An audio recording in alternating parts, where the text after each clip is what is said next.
بسم اللہ الرحمن الرحیم، حسبنا اللہ ونعم الوکیل ونعم المولا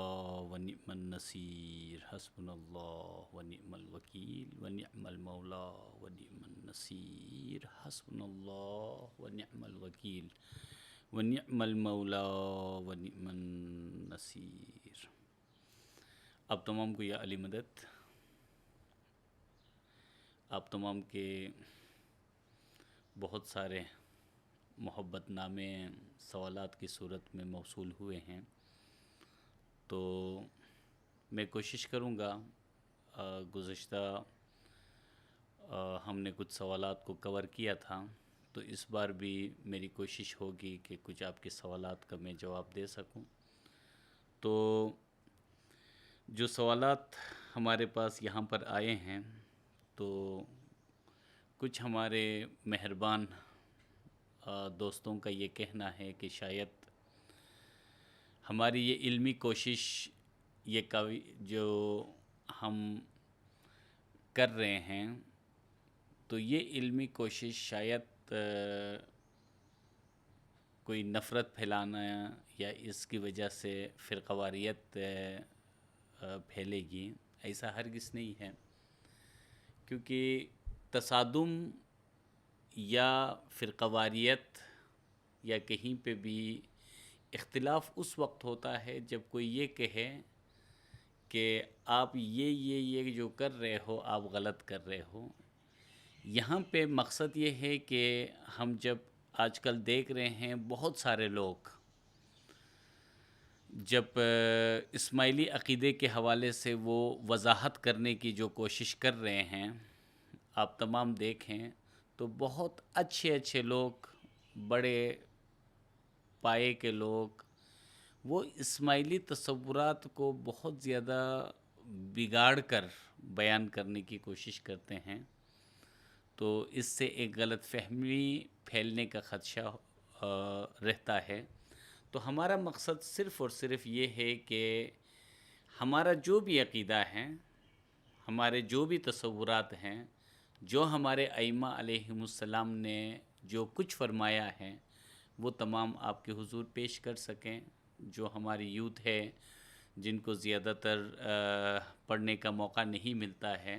تو ہم ان کے لیے اسماعیلی تصورات، اسماعیلی عقائد ان کے سامنے پیش کر سکیں۔ دوسری بات، یہاں پہ بہت سارے ہمارے دوستوں نے،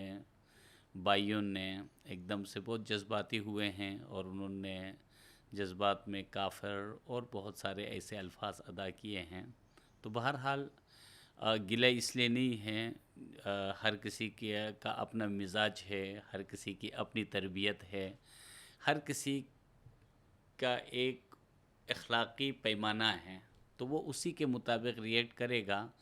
تو ہمیں ان لوگوں سے بالکل گلہ نہیں ہے، اور یقیناً حسن زن ہم یہ رکھتے ہیں کہ ان کے دل میں بھی خیر خواہی ہوگی۔ رسول کریم صلی اللہ علیہ وآلہ وسلم نے فرمایا الدین نصیحہ، دین خیر خواہی کا نام ہے، تو جہاں پہ خیر خواہی کا نام ہے تو وہاں پہ ہر کوئی یہ چاہتا ہے کہ میرا یہ بھائی، میرے یہ دوست، یہ شخص کیوں دوزخ میں جلے، کیوں یہ بہشت میں نہ آئے۔ جو شخص بھی اپنے آپ کو درست قرار دیتا ہے اور بہشت کے قابل سمجھتا ہے، تو اس کے دل میں خیر خواہی ہے کہ وہ سب کو وہ دعوت دے کہ وہ بہشت کی طرف۔ تو یقیناً میں سمجھتا ہوں کہ اس میں بھی کچھ لوگ جو جذباتی ہوئے ہیں، ان کے دل میں ہمارے لیے خیر خواہی ہوگی، لیکن صرف اور صرف بات اتنی سی ہے کہ ایک گزارش یہ ہے کہ جب کسی چیز کو، کسی تصور کو کلی طور پر جب سمجھیں، کلی طور پر جب سیکھیں، اس کے بعد کسی بھی چیز کو صحیح یا غلط کہنے کے آپ قابل بن جاتے ہیں۔ یہ نہیں ہو سکتا ہے کہ آپ کسی چیز کے بارے میں آپ کو علم بھی نہیں ہے۔ یہاں پہ ایک شخص نے، ہمارے محترم نے سوال کیا ہے کہ اسماعیلی مذہب تو پوشیدہ مذہب ہے، آپ لوگ تو اپنے آپ کو پوشیدہ رکھتے ہو، جب ہم پوشیدہ رکھتے ہیں کس طرح لوگوں تک یہ باتیں گئی ہیں۔ اسماعیلی عقیدے کے اندر یاد رکھیں، یہ ایک غلط فہمی ہے۔ اسماعیلی مذہب کے اندر ہمارے پیروں، دائیوں اور ائمہ علیہم السلام نے جو بھی کتابیں لکھی ہیں وہ سب کے سامنے ہیں، کئی ایک زبانوں میں ان کا ترجمہ ہوا ہے۔ اسماعیلی عقیدے کے اندر اگر کوئی چیز پوشیدہ ہے وہ خاص اسم اعظم ہیں جو خصوصی طور پر کوئی مومن روحانی ترقی حاصل کرنے کے لیے امام علیہ السلام سے کوئی ایک خاص اسم، ایک خاص خصوصی وقت میں بندگی کے لیے جو اسم لیتا ہے، وہ ایک ایسا راز ہے کہ جو مومن اور امام کے درمیان وہ ایک راز ہے۔ باقی کوئی ایسی باتیں نہیں ہیں جو چھپانے کی ہے، بلکہ ہمارے پیروں نے سب کچھ بیان کیا ہے۔ ہاں، وہ الگ بات ہے کہ کسی کی ان کتابوں تک رسائی ہے یا کسی کی نہیں ہے، یہ ایک الگ بحث ہے۔ تو میرا عرض یہ ہے کہ جو بھی ہمارے بھائی وقت سے پہلے فتویٰ دیتے ہیں تو ان سے گزارش یہ ہے کہ میں نے شروع میں بھی عرض کیا تھا کہ پلیز، وہ انہوں نے مجھے اندازہ ہو رہا ہے وہ کمنٹ سے کہ وہ شروع سے جا کے ہمارے تمام لیکچرز کو ایک ایک کر کے انہوں نے سنا نہیں ہے۔ اس وجہ سے بہت ساری باتیں جو ان لیکچرز کے اندر آلریڈی ان کی وضاحت ہو چکی ہے، ان باتوں کو دوبارہ وہ میسیجز میں آ کے دوبارہ سوالات کرتے ہیں، تو میں ان سے گزارش کروں گا کہ آپ یوٹیوب میں جا کر لیکچر 1 سے دوبارہ آپ ان لیکچرز کو سنیں گے تو آپ کے بہت سارے سوالات کے جوابات وہاں پہ ملیں گے۔ اچھا، ہمارے کچھ ساتھیوں نے، میں نے پچھلے سوالات کے جوابات میں نے عرض کیا تھا کہ ہم بحث و مباحثہ نہیں کریں گے، ہم صرف اپنا عقیدہ بیان کر رہے ہیں، تو وہاں سے ایک شاید سمجھنے میں کچھ یہ مغالطہ ہوا ہے کہ ہم ہمارے جو بھی بھائی احترام کے ساتھ، عزت کے ساتھ، علم کی خواہش رکھتے ہوئے کوئی سوالات کریں گے تو ہم ان کو بھی جواب نہیں دیں گے، ایسا نہیں ہے۔ اب ایک شخص پہلے ہی سے کافر قرار دے کر، فتویٰ دے کر، فیصلہ کرنے کے بعد جب وہ آ کے ہم سے کچھ بیان چاہتا ہے تو وہ تو آلریڈی فیصلہ کر چکا ہے، تو پھر ہم اس کے ساتھ کوئی بحث کر کے خواہ ماحول کو خراب نہیں کرنا چاہتے ہیں۔ ہم ان تمام دوستوں کو ویلکم کرتے ہیں جو ایک علمی ماحول میں کچھ سیکھنا چاہتے ہیں، کچھ سمجھنا چاہتے ہیں۔ کچھ ایسے دوستوں نے سوالات کیے ہیں، ان سوالات کو ہم خوش آمدید بھی کہتے ہیں، اور انشاءاللہ ان کے تمام سوالات کا ہم اپنے طور پر علمی بساط کے مطابق جو کچھ ہم نے سیکھا ہے، جو کچھ ہمارے عقیدے میں اس کی وضاحت ہے، وہ وضاحت ہم ان کے سامنے رکھ سکتے ہیں کہ ہمارے ائمہ اور پیروں نے ان آیات کی، ان احادیث کی اس طرح سے وضاحت فرمائی ہے۔ اب اس طرح سے وضاحت فرمائی ہے، وہ وضاحت سامنے آنے کے بعد پھر ہر ایک شخص کے پاس اختیار ہے کہ وہ کہے کہ نہیں، اس وضاحت سے فلان جو وضاحت ہے وہ مجھے زیادہ لاجیکل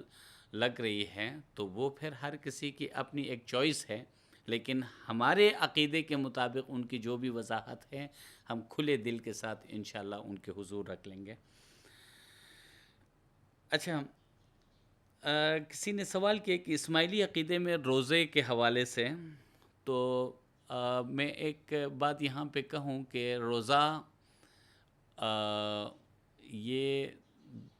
صوم کا ترجمہ نہیں ہے، یہ یاد رکھیں۔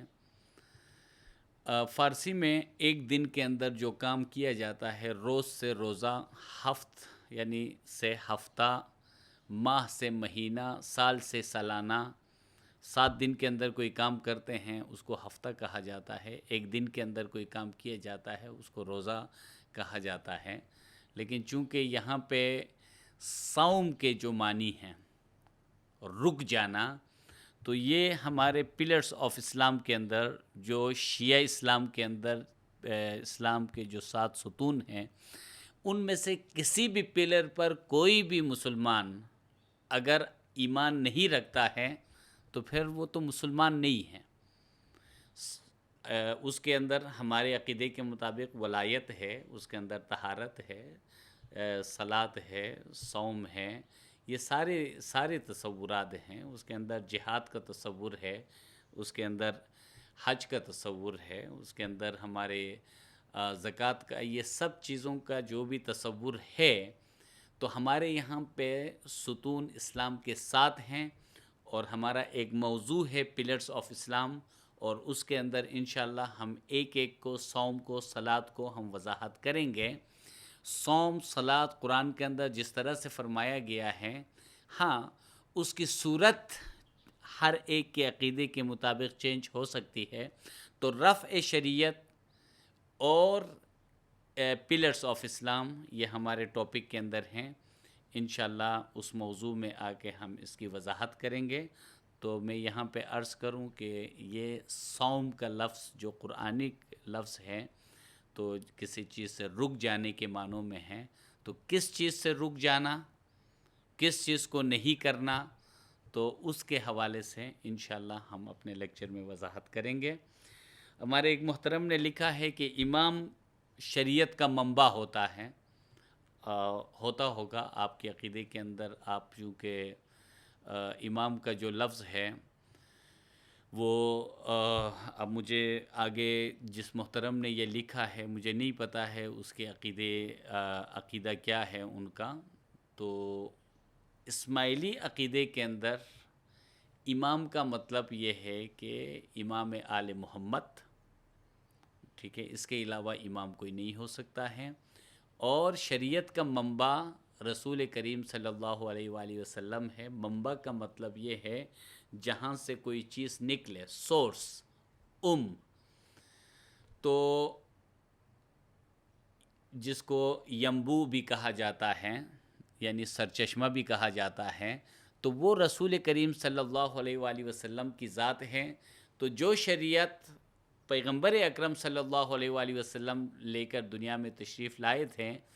تو امام علیہ السلام وہ ہیں جو کہ حضرت مولا مرتضیٰ علیہ السلام کی اولاد سے، مولا مرتضیٰ علیہ السلام کے لیے جس طرح سے فرمایا گیا ہے کہ وہ قرآن کی تعویل پر جنگ کریں گے، تو وہ زمانے کے مطابق وہ تعویل پہ جنگ کرنے والے اور قرآن کے معنی بیان کرنے والے. اور انما انت منذر ولکل قوم ہاد، اس کی گزشتہ کلاس میں وضاحت ہو چکی ہے کہ وہ ہادی کون ہیں جو ہر قوم کے لیے ہر زمانے میں وہ ہدایت کا کام کریں گے. تو لہٰذا شریعت کے باطن کے اندر طریقت، حقیقت، معرفت کا جو تصور ہے، تو کس دور کے لیے شریعت کے اندر جو احکامات ہیں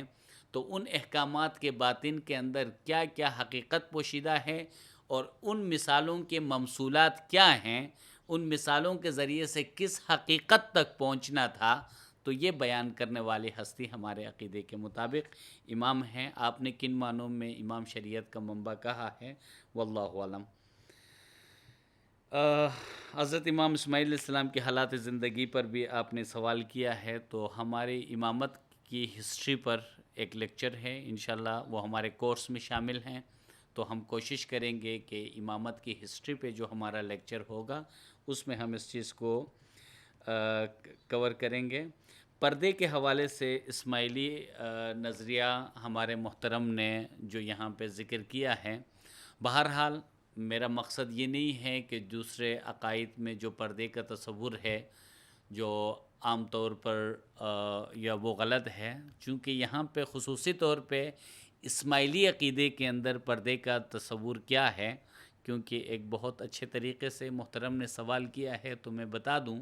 ہمارے یہاں پہ پردے کا طریقہ کیا ہے. آپ کو پتہ ہے کہ پردہ کس پر فرض ہے؟ پردہ کسی خاتون پر. خاتون پر کیوں خاتون کو فرمایا گیا ہے پردہ کرنے کا؟ اس کے ریزن کیا ہے؟ تاکہ وہ مردوں کی شر سے بچ جائے. ٹھیک ہے، کیونکہ مرد کے لیے جو جاذبیت ہے اللہ تبارک و تعالی نے اس کے آنکھوں میں رکھی ہے. تو جب کوئی مرد کی آنکھیں، نظریں کسی خاتون پر پڑتی ہیں تو یہاں پہ خدشہ ہے کہ کوئی مرد اپنے نفس امارہ پہ وہ کنٹرول نہیں کر سکتا ہے، قابو نہیں پا سکتا ہے، جس کی وجہ سے اس مرد کے لیے بھی نقصان ہے کیونکہ وہ اس برائی میں مبتلا ہو سکتا ہے. تو اس وجہ سے میری گزارش ہے کہ اسماعیلی عقیدے میں ایک خاص وقت میں ہمارے ائمہ علیہم السلام نے، ہمارے اماموں نے ہمیں فرمایا کہ خاص کر امام 48ویں امام سلطان محمد شاہ صلوات اللہ علیہ، تو مولا نے ہمیں فرمایا ہے کہ اب زمانہ، چونکہ آپ کو پتہ ہے یہ مولا کا فرمان نہیں ہے، اب اس دور کے اندر آپ کو پتہ ہے کہ میں اپنے نفس امارہ پہ کنٹرول نہیں کر سکتا ہوں، میری نیت خراب ہوتی ہے، میری عبادت خراب ہوتی ہے کہ اس معاشرے میں جہاں پہ ہم ایک مکس معاشرے کے اندر رہتے ہیں، ہم اپنی خواتین کو تو بے شک ہم پردے میں رکھ سکتے ہیں، لیکن ہم پوری دنیا کی خواتین کو پردے میں نہیں رکھ سکتے ہیں۔ ہمارے ہاتھ میں کمپیوٹر ہے، ہمارے ہاتھ میں موبائل ہے، ہم اگر جو ہے نا اس خدشے سے کہ کیونکہ ہماری بد نظری ہوگی تو آپ اپنے آپ کو حجاب میں رکھیں، اگر کوئی شخص اپنا موبائل اٹھا کے وہاں پہ باہر امریکہ کے خواتین کو دیکھے تو اس کو کون روک سکتا ہے؟ اس کے ہاتھ میں تو موبائل ہے۔ تو اس دور کے مطابق ہمارے اماموں نے فرمایا کہ آپ اپنے آنکھوں کے سامنے شرم و حیا کا پردہ رکھیں، کیونکہ آپ اپنے آنکھوں کے جو ہے نا سامنے شرم و حیا کا پردہ رکھیں گے تو پھر یقیناً کوئی قریب ہو یا دور ہو، موبائل میں ہو، کمپیوٹر میں ہو، تو ہر مقام پر آپ اپنے نفس پر کنٹرول رکھ سکتے ہیں۔ اور اس کے لیے امام مستنصر باللہ کی کتاب پیر پندیات جوان مردی، ہمارے جتنے بھی اسماعیلی یوتھ ہے، میری گزارش ہے کہ پیر پندیات جوان مردی کو پڑھیں۔ اس کے اندر بد نظری کے حوالے سے مولا کے کتنے سخت فرامین ہیں کہ اب ہمارے عقیدے کے مطابق ہم یہ مانتے ہیں کہ ہم دنیا کی تمام خواتین کو کوئی پردے میں بند کر کے اس دور میں ہم نہیں رکھ سکتے ہیں۔ ہم کمپیوٹر سے، موبائل میں ہم تمام دنیا کے لوگوں کو نہیں کر سکتے ہیں کہ یار مجھ سے برداشت نہیں ہوتا ہے یا میں کنٹرول نہیں کر سکتا ہوں تو آپ پردہ کریں۔ تو امام نے فرمایا یہ ممکن نہیں ہے، اس دور کے مطابق ہمیں حکم ہے کہ آپ اپنے آنکھوں کے سامنے شرم و حیا کا پردہ رکھیں۔ تو یہ جو ہے نا پردے کا تصور ہمارے عقیدے کے اندر ہے۔ باقی ہر معاشرے کے مطابق جو لباس ہے، جو جس معاشرے میں رہتا ہے اس معاشرے کے مطابق لباس کو اپنانے کا ہمارے امام کی طرف سے حکم ہے۔ جہاں پہ بھی رہتے ہیں اس معاشرے کے مطابق اپنے لباس کو، اپنے رہن سہن کو، اس طریقے کو اور ان اطوار کو اپنانا چاہیے۔ اچھا، یہاں پہ ایک محترم ہیں، انہوں نے خیر بہت بڑا الزام لگایا ہے،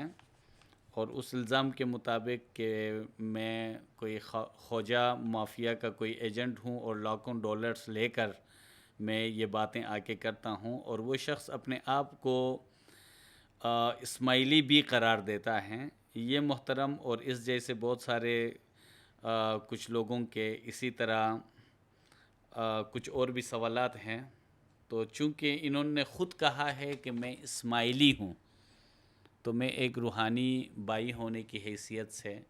شاید میں آپ کے لیے کچھ سخت الفاظ بھی ادا کروں کہ تاکہ، اور جس ایریے سے آپ کا تعلق ہے، آپ نے جو اندازہ کیا میں نے نارتھ سے یقیناً آپ کا تعلق ہے، میرے محترم، میرے بھائی، مجھے نہیں معلوم، میں کچھ کمنٹس یہاں پہ دیکھ کے کچھ سوالات جو آ رہے ہیں میں بہت حیران ہوں۔ آپ لوگ جو سوالات کر رہے ہیں، اور اکثر سوالات ان لوگوں کی طرف سے ہیں جو خود امام کے اداروں سے انہوں نے اسکالرشپ لے کر، جو کسی نہ کسی طرح سے اداروں سے مراعات لے کر، فائدہ اٹھا کر، اس کے بعد آ کر وہ جس طرح سے باتیں کر رہے ہیں، تو میرے خیال میں ہمیں شرم آنی چاہیے۔ آپ صرف اور صرف اپنی تاریخ کو دیکھیں، دنیا میں جتنے بھی ایسے لوگ ہیں جو اپنے محسنوں کی اگر وہ قدر نہیں کرتے ہیں تو وہ قوم تباہ ہو جاتی ہے۔ یہاں پہ محسنوں کی بات نہیں ہے، یہاں پہ محسن اعظم کی بات ہے۔ آپ ڈائمنڈ جبلی اسکول ہنزا میں آنے سے پہلے کے آپ حالات کو دیکھیں، اپنے آبا و اجداد، آج بھی کچھ لوگ زندہ ہیں، ان سے جا کر یہ تاریخ لکھیں کہ ہماری تاریخ نارتھ کی کیا ہے، کیا رہی ہے، ہماری حالت کیا تھی۔ آپ ڈائمنڈ جوبلی اسکول آنے سے پہلے اور پھر 80s میں مولا کے ادارے یہاں پہ آنے سے پہلے ہماری حالت کیا تھی؟ ہم بہت بڑے جنگجو ہوں گے، ہم کئی فتوحات ہم نے کیے ہوں گے، تلوار بہت اچھے چلاتے ہوں گے، لوگوں کا سر ہم بہت اچھے قلم کرتے ہوں گے، ہم خونخوار بھی ہوں گے، ہم لوگوں کو زندہ چباتے بھی ہوں گے، لیکن علم کے میدان میں آج جہاں پہ آپ ہمارا نام ہے، ہنزا کے حوالے سے کہتے ہیں کہ وہاں تو 100% جو ہے نا لوگ تعلیم یافتہ ہیں، تو یہ کیا تعلیم ان پہاڑوں کے اندر پیدا ہو کہ آپ سب میں ویسے ہی شعور پیدا ہوا؟ یہ مولا کے ادارے آنے سے پہلے کیا یہ ممکن تھا؟ آپ لوگ تاریخ جا کے پڑھیں، گلگت کے اندر کونو داس میں یا اس سائڈ پہ، اور یہی حالت چترال کی ہے، یہی حالت غزر کی ہے کہ یہاں پہ کونو داس سے اس سائڈ پہ لوگ رات گزارنے نہیں دیتے تھے کہ جو ہے نا چوری کریں گے کہہ کے یا یہ لوٹ مار کریں گے کہہ کے۔ یہ ہماری تاریخ رہی ہے۔ وہاں سے نکل کے مولا کے اتنے ادارے بنے، لوگوں کو اسکالرشپس ملے،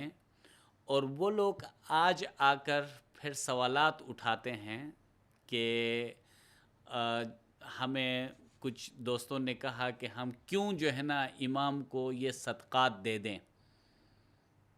کیوں ہمیں دین کے اندر پیسہ کیوں دینا چاہیے؟ میرے محترم، اگر آپ دین اسلام کے اندر ہیں، ٹھیک ہے،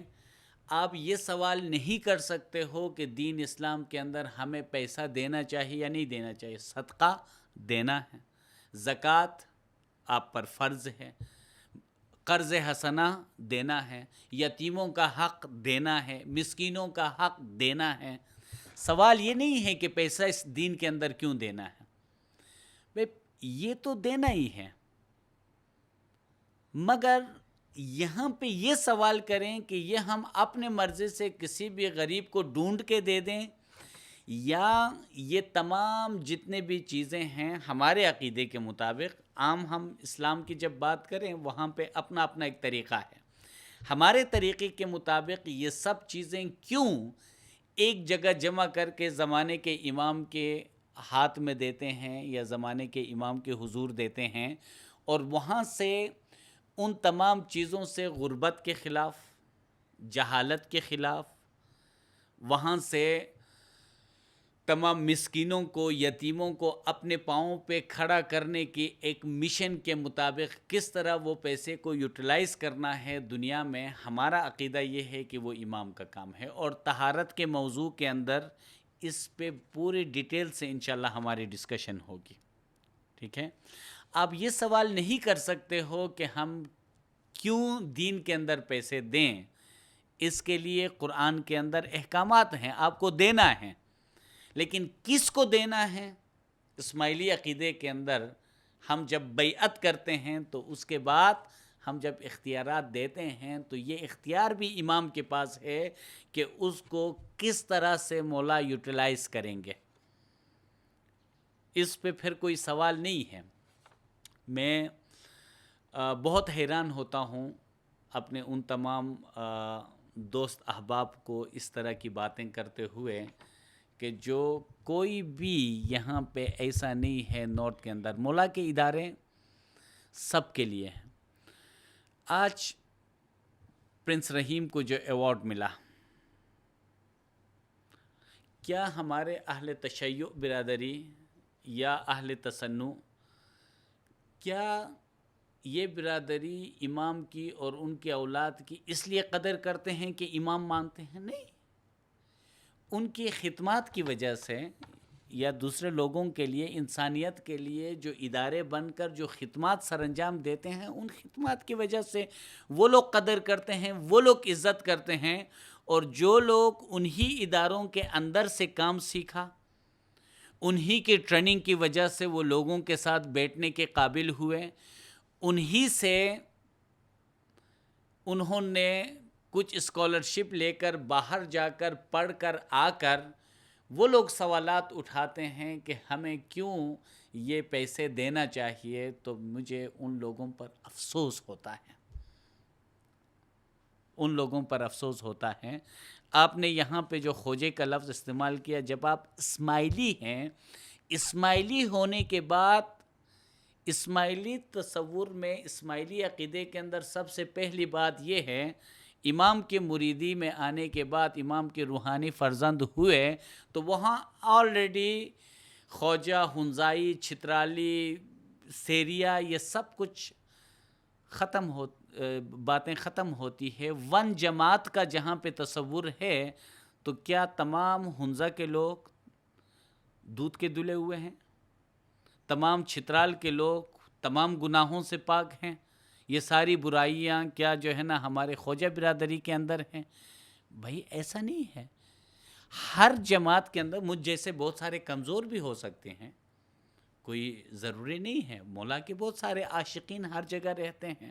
اور انہی عاشقین کی قربانیوں کی وجہ سے بہت سارا کام دین کا چلتا ہے۔ تو ہم صرف اور صرف ایک اس طرح کے باتیں کر کے جماعت کے اندر جو ہم دراڑ ڈالنے کی کوشش کرتے ہیں، تو ہمیں ایسا کام نہیں کرنا چاہیے۔ یہ کوئی مناسب باتیں نہیں ہیں۔ تو میری گزارش ہے آپ تمام سے، جب آپ اسماعیلی ہیں، اسماعیلی عقیدے کے اندر جب آپ آ گئے ہیں، تو وہاں پہ پھر خوجہ، چھترالی، گلگتی اور یا دوسرے ممالک کے یہ ساری باتیں یہاں پہ ختم ہونی چاہیے۔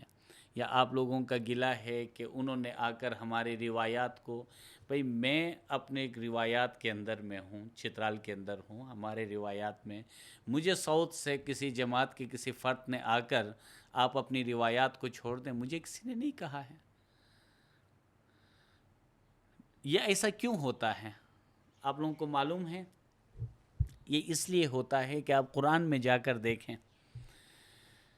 دیکھیں حضرت آدم علیہ السلام خود صورت رحمان ہیں، اس کو خداوند تعالیٰ نے اپنے نور سے پیدا کیا، صورت رحمان میں پیدا کیا، اپنی روح پھونک دی، ان کو کائناتی جو علم تھا۔ تو آپ کو کیا لگتا ہے کہ ایسے ہستی ہمارے لیے ان کی ذات کے اندر ایک مثال ہے؟ تو کوئی چھوٹی سی چھوٹی بھی غلطی ہوتی ہے تو انسان کو اپنی ذات کو قصوروار ٹھہرانا چاہیے۔ ربنا ظلمنا انفسنا وان لم تغفر لنا وترحمنا لنکونن من الخاسرین۔ تو اسی طرح ہم جتنے بھی پیغمبروں نے دعا کی، تو وہاں پہ انہوں نے اپنے آپ کو ظالم قرار دیا، اپنے آپ کو گنہگار قرار دیا، مومنین کو سبق دینے کے لیے کہ ہر کام کے اندر انسان کو خود کو دیکھنا چاہیے۔ ابلیس نے کیا کیا؟ ابلیس نے کہا کہ یا اللہ تو نے مجھے گمراہ کیا۔ ابلیس نے اپنی غلطی کو نہیں مانا۔ اسی طرح جب انسان کے ہستی کے اندر جب شر کا غلبہ ہوتا ہے، تو پھر وہ باہر کی دنیا میں وہ کافر، اس نے یہ کیا، اس نے یہ کیا، اس کی وجہ سے یہ ہوا، اس کی وجہ سے یہ ہوا، وہ ہمیشہ اپنے دشمن کو باہر لوگوں میں ڈھونڈتا ہے۔ وہ اپنی ذات کی طرف دیکھنے کا اس کو کبھی بھی موقع بھی نہیں ملتا ہے، اور اس کو یہ توفیق بھی نہیں ہوتی ہے کہ وہ کبھی آنکھیں بند کر کے وہ خود سوچے کہ میں نے کیا کیا ہے اس معاشرے کے اندر، میرا کیا کردار رہا ہے، میں نے اس معاشرے کے اندر کتنی خدمات سر انجام دی، میں کیا کچھ کر سکتا تھا۔ تو ہم اصل میں احساس کمتری میں مبتلا ایک قوم ہیں۔ اپنی خامیوں کو، اپنی ناکامیوں کو ہم دوسروں پہ ڈال کر اپنے نفس کو خوش کرتے ہیں کہ نہیں تو ٹھیک تھا، لیکن اس کی وجہ سے جو ہے نا تو ناکام ہوا، اس نے یہ کیا۔ کراچی میں بیٹھ کے کسی نے کچھ کیا کہ بھئی نارتھ کے اندر، چھترال کے اندر، غزر کے اندر جتنے بھی ادارے ہیں، ان تمام اداروں کے سربراہان کون ہیں؟ وہیں کے لوکلز ہیں، میرے بھائی ہیں، آپ کے بھائی ہیں۔ اور مولا نے فرمایا ہے کہ آپ اداروں کی مدد کریں. مدد کے اندر یہ ہے کہ جہاں پہ کوئی کمی ہوتی ہے، خود مولا نے فرمایا وہاں پہ لوگ کام کرنے والے کوئی بھی پرفیکٹ نہیں ہیں، تو جہاں پہ کوئی کمی ہوتی ہے تو آپ مشورہ دیں جا کے. نہیں تو یہ طریقہ نہیں ہے کہ سوشل میڈیا میں آ کے جس طرح سے آپ لوگ الفاظ ادا کر رہے ہیں، یہ کسی طرح بھی مناسب نہیں ہے. ہمیں اپنے تاریخ کو یاد کرنا چاہیے، ہمیں اپنے ماضی کو یاد کرنا چاہیے، اور یاد رکھیں کہ انسان کی عقل کو تھوڑی دیر کے لیے اگر اٹھایا جائے نا، انسان کا یہ نفس وہی کام کرے گا جو کتا کرتا ہے. کتے میں اور انسان کے نفس میں کوئی فرق نہیں ہے. صرف اور صرف یہ عقل کی وجہ سے، عقل کی دوستی اور عقل کی ہمسائیگی کی وجہ سے انسان کے نفس کے اندر وہ سدھار پیدا ہوتی ہے کہ جس کی وجہ سے وہ کتوں جیسی، حیوان جیسی حرکتیں چھوڑ دیتا ہے، اور جتنے وہ عقلی طور پر، علمی طور پر وہ آگے بڑھے گا تو اس کے نفس کے اندر بھی سدھار پیدا ہوگی. ہم بھی وہی مٹی کے لوگ ہیں، ہم بھی وہی خونخوار ہیں. 100 سال پہلے ہم بھی وہی جنگجو، کئی جو ہے نا سالوں تک وہی خاندانی دشمنیاں، وہی ایک دوسرے کو قتل کرنا، وہی لوٹ مار کے کھانا، یہ ہماری تاریخ ہے. تو ہمارے اندر آخر کیا ایسی قیامت، کیا ایسی تبدیلی آ گئی کہ آج لوگ شرافت کے لحاظ سے، اخلاق کے لحاظ سے، علم کے لحاظ سے لوگ جب ہمیں یاد کرتے ہیں، ہمارے ایریے کو یاد کرتے ہیں، ہمارے آباء و اجداد کی وجہ سے. یہ مولا کی مہربانی ہے، اداروں کی مہربانی ہے.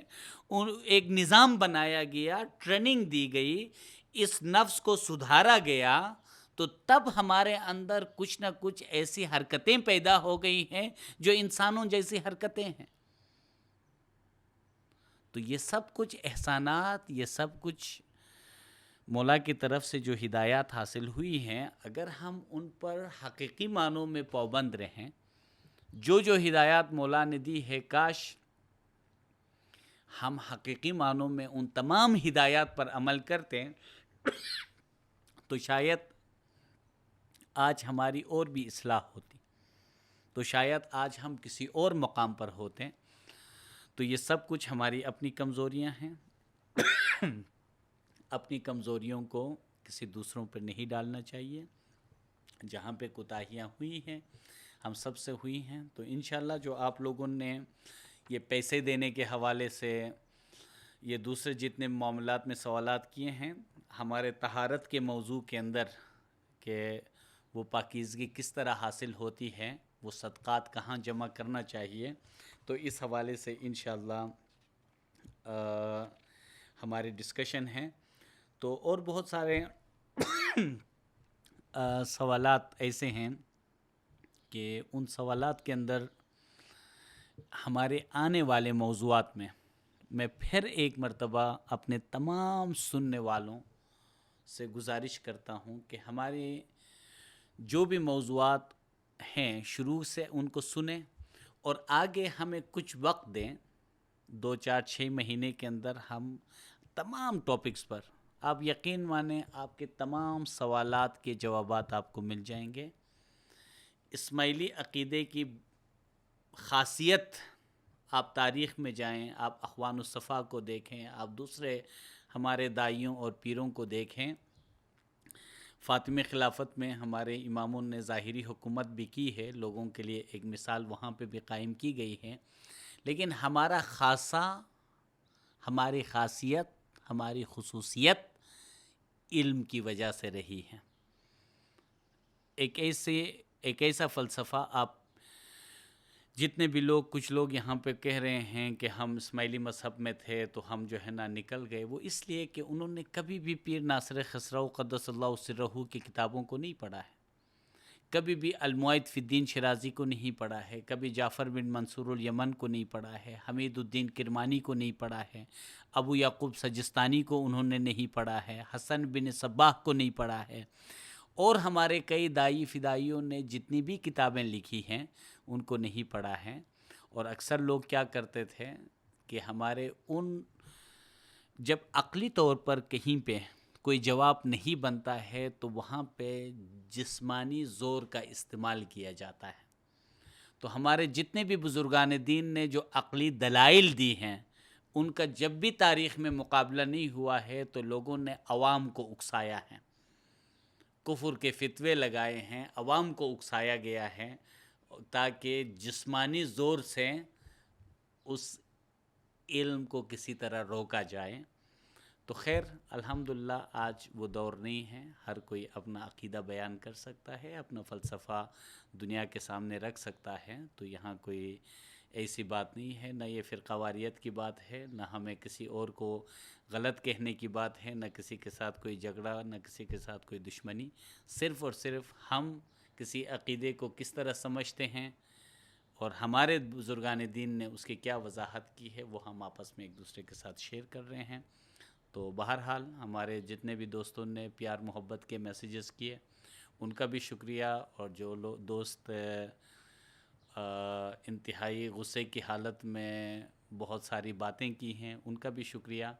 کیونکہ یقیناً ان کے دل میں بھی خیر خواہی ہوگی کہ ہمارے یہ دوست بھائی کیوں دوزخ کی آگ میں جلیں. لیکن آپ کی اس خیر خواہی پہ قربان گزارش یہ ہے کہ ایک اچھی طرح سے پہلے تصورات کو سمجھیں، تاکہ تصورات کو سمجھنے کے بعد کسی بھی چیز کو آپ غلط بھی کہیں تو کسی بنیاد پر غلط کہیں، اور صحیح بھی کہیں تو پھر کسی بنیاد پر صحیح کہیں. تو بہت بہت شکر گزاری ہمارے جتنے بھی دوست احباب ہیں آپ تمام کے حضور یا علی مدد. اور انشاءاللہ ہم اپنے نیکسٹ لیکچر میں پھر کسی موضوع پہ ہم آپ کے سامنے حاضر ہوں گے، اور نیکسٹ ہمارے لیکچر تک یا علی مدد کو